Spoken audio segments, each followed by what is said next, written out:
రూపాయిన్నరకే current ఇస్తూ ఉన్నాం.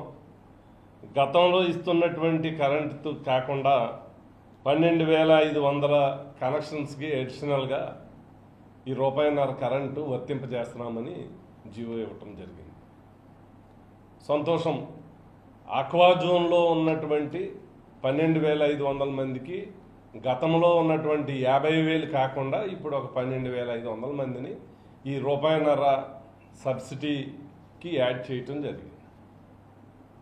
కానీ ఈ జీవోలో చూస్తే అసలు మొత్తానికే మోసం వచ్చేటట్టు గతంలో 50,000 కనెక్షన్ ఉన్నటువంటి రైతాంగము ఈ 12,500 మందికి కలిపి మొత్తంగా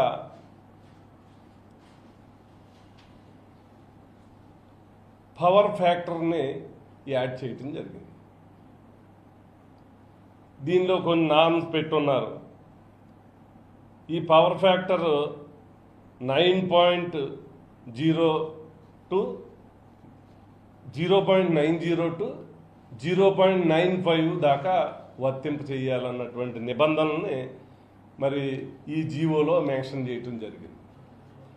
జనరల్గా ఆక్వా రైతుల్ని అన్ని రకాలుగా ఆదుకుంటే అప్పుడు జగన్మోహన్ రెడ్డి గారి ఉద్దేశము ఆక్వా రైతులు సంక్షోభంలో ఉంటే వారికి చేయూతగా మెయిన్ బర్డెన్ పవర్. ఈ పవర్ సబ్సిడీ ద్వారా ఇవ్వటం వల్ల ఆక్వా రైతు ముందుకెళ్ళటానికి ఆస్కారం అవుతుంది. భారతదేశంలోనే అత్యధిక ఇన్కమ్ సోర్స్ ఇస్తున్నటువంటి ఎకానమీ ఇస్తున్నటువంటి రంగం ఆక్వా రంగం అని గుర్తించి ఆనాడు ఇవ్వటం జరిగింది. అలాగే అప్సరా చట్టాన్ని తీసుకురావటం జరిగింది. కానీ ఈరోజు మీరు కన్ఫ్యూజ్ చేయటం, ఇచ్చినట్టు ఇవ్వటం, మళ్ళీ ఈ పవర్ టారిఫ్ పెట్టడం ఎంతవరకు కరెక్ట్? ఈ పవర్ ఫ్యాక్టర్ వల్ల ఎవరికి ఎలిజిబుల్ కాదు.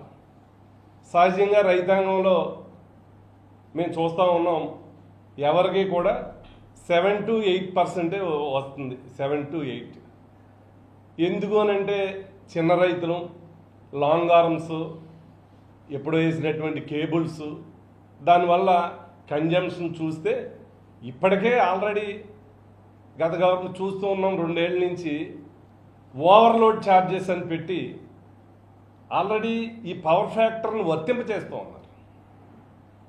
గతంలో ఉన్నటువంటి 50,000 కనెక్షన్స్ని కూడా ఈ పవర్ ఫ్యాక్టర్ ద్వారా ఓవర్లోడ్ ఛార్జెస్ అని చూపిస్తూ ఉన్నారు. గతంలో అయితే ఎక్కడన్నా ఈ పవర్ ఫ్యాక్టర్ పడితే బిల్లులో వచ్చేది. కానీ ఇప్పుడు బిల్లులో రాకుండానే ఛార్జెస్ వచ్చేస్తూ ఉన్నాయి. ఒక్కొక్క చిన్న రైతుకి ఇదివరకు ఎవరైనా పవర్ ఫ్యాక్టర్తో 2,000, 3,000 పడేది. ఇప్పుడు 15,000 నుంచి 20,000 వరకు ఓవర్లోడు ఒక చిన్న రైతుకు పడేటువంటి పరిస్థితి ఏర్పడుతుంది. ఒక పక్క సబ్సిడీ ఇస్తున్నామని పేరు, కానీ ఒక పక్క రైతుకు భారంగా మళ్ళీ ఈ ఓవర్లోడ్ చూపిస్తూ ఉన్నారు. ఈ పవర్ ఫ్యాక్టర్ని ఇప్పుడు ఏం చేశారు, జీవో రూపంలో అఫీషియల్గా నామ్స్గా పెట్టడం జరిగింది. దానివల్ల ఇప్పుడున్నటువంటి రైతాంగానికి ఇబ్బంది అయినటువంటి పరిస్థితి ఏర్పడేటువంటి అవకాశం ఉంది. అసలు పవర్ ఫ్యాక్టర్ ఈ వినియోగంలో కొలమానంగా తీసుకుంటూ ఉంటారు. ఇప్పటి వరకు కూడా గతంలో నుంచి ఇప్పటి వరకు కూడా ఇదే విధానాన్ని అవలంబిస్తూ ఉన్నారు. కానీ ఈ జీవో ద్వారా ఉన్నటువంటి రైతులకి ఉన్నటువంటి కనెక్షన్స్కి, అలాగే ఇప్పుడు కొత్తగా మీరు 12,500 మందిని యాడ్ చేసాము, అప్సరా చట్ట పరిధిలోకి వచ్చినటువంటి వారందరినీ కూడా, ఆక్వా జోన్లోనే ఉన్నటువంటి వారందరినీ కూడా జీవో అనౌన్స్ చేయటం వల్ల ఇది రైతులకి మేలు కన్నా ఇబ్బంది అయినటువంటి పరిస్థితి ఎదుర్కొనేటువంటి అవకాశము ఎక్కువగా ఉంది. అందువల్ల ప్రభుత్వాన్ని కోరుతూ ఉన్నాం, మీరు ఇచ్చినటువంటి సబ్సిడీ 10 మందికి ఉపయోగపడేటట్టుగా ఉండాలి. ఎందుకనంటే చాలామంది చదువుకునేవారు, చదువుకోలేనటువంటి రైతులందరూ ఉన్నారు. వారికి ఎంత పర్సంటేజ్ ఈ పవర్ ఫ్యాక్టర్ పడుతుందో తెలీదు. దీన్ని అధిగమించాలంటే పెద్ద పెద్ద ఫార్మ్స్ వాళ్ళు అయితే కెపాసిటర్స్ అయ్యి వేసుకుని మినిమం మెయింటైన్ చేసేటువంటి అవసరం ఉంది. చిన్న రైతులు ఎవరో కూడా కెపాసిటర్స్ వాడేటువంటి పరిస్థితి ఎక్కడ కూడా రైతాంగంలో తక్కువగా ఉంది. అందువల్ల ఇప్పుడు ఉన్నటువంటి 50,000 కనెక్షన్స్, ఇప్పుడు కొత్తగా ఈ జియో ద్వారా ఇచ్చేటువంటి 12,500 కనెక్షన్స్ అన్నీ కూడా ఈ పవర్ ఫ్యాక్టర్ నామ్స్ వల్ల ఎవరికి కూడా ఉపకారం ఉండదు, రైతుకి భారం పడేటువంటి పరిస్థితి ఏర్పడుతుందని నేను మీ ద్వారా తెలియపరుస్తూ ఉన్నా. ఎందుకనంటే మంచి ఉద్దేశంతో ఆనాడు ఇప్పుడు నిన్న పేపర్లో చూస్తున్నాం, జ్యోతి ఆంధ్రజ్యోతిలో ఈనాడులో పెద్ద బ్యానర్ ఐటమ్ వేసి ఉన్నారు. ఏమని, ఇప్పటి వరకు ఎప్పుడూ లేని చరిత్రలో ₹50 కరెంట్ ఇస్తూ ఉన్నాం, ఇప్పుడున్నటువంటి కాకుండా 1,100 కోట్ల రూపాయలు ఎడిషనల్గా భారం ఈ రాష్ట్ర ప్రభుత్వానికి పడతా ఉంది అని చూపిస్తూ ఉన్నారు. 1,100 కోట్లు అంటే మీరు ఇచ్చింది ఎక్స్ట్రా ఎంత? గతంలో 50,000 కనెక్షన్స్కి మనము సబ్సిడీ ద్వారా ఇస్తూ ఉన్నాం. అసలు ఫస్ట్గా 2018-19లో జగన్మోహన్ రెడ్డి గారు ఎన్నికల ప్రచారంలో మేము అధికారంలోకి వస్తే మేము సబ్సిడీ ద్వారా కరెంట్ ఇస్తామని అనౌన్స్ చేయటం ద్వారా ఆ రోజున ఫిబ్రవరి నెలలో ఎన్నికల ముందు చంద్రబాబు నాయుడు గారు ₹2 సబ్సిడీని అనౌన్స్ చేయడం జరిగింది. ఈ 6 నెలల కాల వ్యవధి, ఫిబ్రవరిలో అనౌన్స్ చేశాడు, ఎలక్షన్ నాటికి ఈ 6 నెలల్లో ₹300 కోట్ల ₹2 సబ్సిడీ ద్వారా ఖర్చు అయ్యాయి. తర్వాత జగన్మోహన్ రెడ్డి గారు అధికారంలోకి వచ్చారు. అధికారంలో రాగానే ₹1.5కే ఈ కరెంట్ కనెక్షన్స్ అన్నింటికి కూడా సబ్సిడీ ద్వారా ఇవ్వడం జరుగుతూ ఉంది. ఈ 5 సంవత్సరాల్లో 2019-20లో అయితే ₹577 కోట్ల, 2020-2021లో అయితే ₹843 కోట్లు, 21-22లో ₹956 కోట్లు, 22-23లో ₹415 కోట్లు, 23-24లో ₹701 కోటి, సుమారుగా ₹3,500 కోట్ల ఈ 5 సంవత్సరాల్లో సబ్సిడీ ద్వారా ఇవ్వటం జరిగింది. అంతకుముందు 6 నెలలు చంద్రబాబు నాయుడు గారు ప్రభుత్వంలో ఆయన అనౌన్స్ చేసినటువంటి సబ్సిడీని కూడా గత ప్రభుత్వంలో కలిపి ₹3,800 కోట్ల గత ప్రభుత్వంలో ఖర్చు చేయటం జరిగింది. అంటే సంవత్సరానికి వచ్చేటువంటి సబ్సిడీ, రైతులకు ఇచ్చినటువంటి సబ్సిడీ ఇది కంటిన్యూగా గత సంవత్సరం ఈ సంవత్సరం కూడా కంటిన్యూ అవుతూ ఉంది. మరి ఆర్భాటమేమో ఇది కాకుండా ₹1,100 కోట్ల మరి రైతులకు బెనిఫిట్ అవుతుందని పేపర్లో ప్రచారం చేస్తూ ఉన్నారు. అంటే ఎడిషనల్గా ఇచ్చే 12,000 కనెక్షన్లకి ఎంత అవుతుంది? ఇంకొక 150 కోట్లు, 200 కోట్లు అవుతుంది. అంటే ఇప్పుడు ₹700 కోట్ల ఆల్రెడీ ఇస్తూ ఉంటే ₹750 కోట్ల, ఇంకొక 150 కోట్లు కలుస్తుంది. 900 కోట్లు ఈ సబ్సిడీ ద్వారా ఇచ్చినటువంటి కనెక్షన్కు వర్తించారు. అందువల్ల ప్రజలంటే ఇప్పుడు ఈ ఫీడ్ యాజమాన్యాలు ఈ ఇష్యూని పక్కదారి మట్టించుకోవడం, ఈ రోజున ఈ రైతులకు ₹1.5 కరెంట్ ఇచ్చేమని దీని పేరు చూపించి ఫీడ్ యాజమాన్యాలకి మేలు చేయాలన్నటువంటి ఆలోచన చేస్తూ ఉంది ఈ ప్రభుత్వం. మొన్ననే మీటింగులు పెట్టున్నారు, కన్ఫ్యూజ్లో ఉన్నారు. రేపు పెంచుతారు, ఎల్లుండి పెంచుతారని రేట్లు. ఒక పక్కేమో ఫీడ్ షాపుల కాడికి వెళ్తే కృత్రిమ కొరత సృష్టిస్తూ ఉన్నారు. నిన్న మీ ప్రెస్లో చూస్తున్నాం, అచ్చెన్నాయుడు గారు మీటింగ్ పెట్టారు. ప్రభుత్వం జోక్యం చేసుకుని అప్సడా చట్టాన్ని ఉపయోగించి రైతు మీద భారం పడకుండా మీరు యాజమాన్యాలకు ఏదైనా చేయండి, వాళ్ళని నష్టపన్ను మేము కోరటం లేదు, రైతుకి భారం లేకుండా ఫీడ్ ధరలు పెంచకుండా చూడండి అని మేము కోరుతా ఉన్నాం. కానీ మినిస్టర్ గారు ఏం చెప్తా ఉన్నాడు? రైతులు ఫీడ్ యాజమాన్యాలు కూర్చుని దీన్ని పరిష్కరించుకోండి అని చెప్తా ఉన్నారు. వారేమో మాకు రేట్లు పెరిగిపోయినాయి అని చెప్తా ఉన్నారు. బడ్జెట్ అయిపోతుంది, మేము పెంచక తప్పదంటారు. రైతులను అడ్డుపెట్టి, కొంతమంది ఫేవర్గా ఉన్నటువంటి రైతులను అడ్డుపెట్టి వారి మీద గెంటి రైతులను ఒప్పించేయమని చెప్పబోయేటువంటి ప్రయత్నం ఈ ప్రభుత్వం చేస్తూ ఉంది. రైతులు ఫీడ్ యాజమాన్యాలు చేసుకుంటే ఇంకా ప్రభుత్వం ఎందుకు, అప్సరా చట్టం ఎందుకు? అన్యాయం జరుగుతుంది రైతులు కానీ ఉద్దేశంతో కదా ఆ రోజున అప్సరా చట్టం తీసుకొచ్చింది. అందువల్ల జోక్యం చేసుకోవాల్సింది ఎవరు? ప్రభుత్వమే జోక్యం చేసుకోవాలా. మేమేమి ఎవరిని ఫీడ్ యాజమాన్యానికి అన్యాయం చేయమని మేము చెప్పం. వారికి నష్టం వస్తుంటే వారికి ఇవ్వాల్సినటువంటి ఇన్సెన్సివ్ ఇవ్వండి. వారు అడుగుతున్నారు మాకు ఫిష్ మీల్కి ప్రభుత్వమే రాయితీ ద్వారా ఇప్పించండి అని, కరెంటు రాయితీ ద్వారా ఇప్పించండి అని, కొన్ని ముడి సరుకులు ఈ సెంట్రల్ గవర్నమెంట్ కలెక్ట్ చేసుకుంటే మనకు భారం తగ్గుతుందని చెప్తూ ఉన్నారు. వారికి ఇవ్వాల్సినటువంటి సహకారం వారికి ఇచ్చి అది రైతు మీద భారం పడకుండా మీరు చూడవలసినటువంటి బాధ్యత ఈ ప్రభుత్వానికి ఉంది. కానీ మీరు ఏదో రకంగా పీడి యాజమాన్యాలకు సహకారం అందించాలని ప్రభుత్వమే ఏ రకంగా రైతుల గొంతు నొక్కాలన్నటువంటి ప్రయత్నం చేయటం ఎంతవరకు సబబు?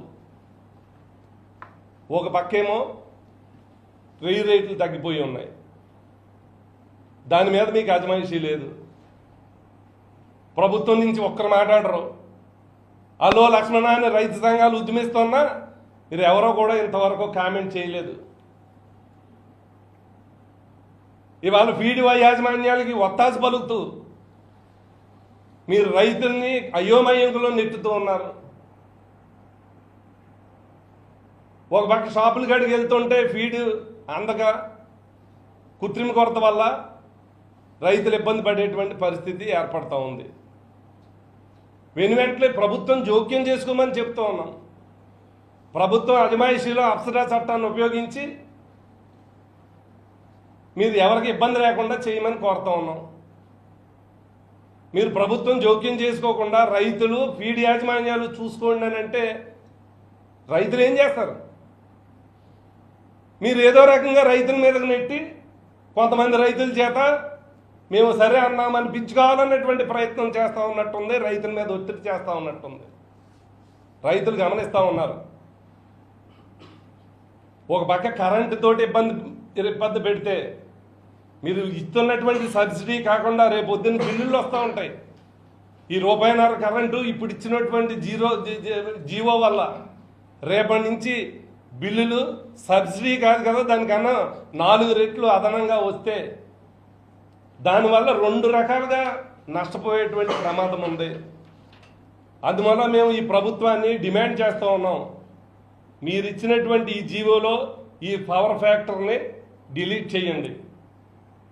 పూర్తి స్థాయిలో మీరు ఎన్నికల ముందు ఏదైతే చెప్పారో ఆక్వా జోన్ లేదు, నాన్ ఆక్వా జోన్ లేదు అని అందరికీ కరెంట్ సబ్సిడీ ఇస్తామన్నారో అది వర్తింపజేయండి. ఓన్లీ 12,500 మంది కనెక్షన్స్కే మీరు నామ్స్ పెట్టారు. ఇప్పుడేమో దీంట్లో ఈ పవర్ ఫ్యాక్టర్ వల్ల అందరికీ కూడా ఇబ్బంది కలిగేటువంటి పరిస్థితి ఏర్పడుతూ ఉంది.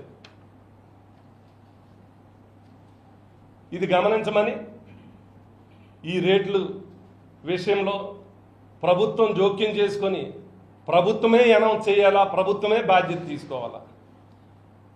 మీరు ఏదైతే నష్టపోతామన్నారో వారందరికీ కూడా నష్టపోకుండా చూడవలసినటువంటి బాధ్యత ఉంది. ఈ రకంగా చేస్తే అసలే రైతు కుదేలయ్యి మిగిలినటువంటి పరిస్థితిలో ఉంటే మీరు ఒక ఫీడ్ రేట్లు పెంచి రేపొద్దున ఈ పవర్ ఫ్యాక్టర్ ద్వారా అడిషనల్ ఛార్జెస్ ఓవర్లోడ్స్ వేయటం వల్ల ఏంటి ఉపకారం?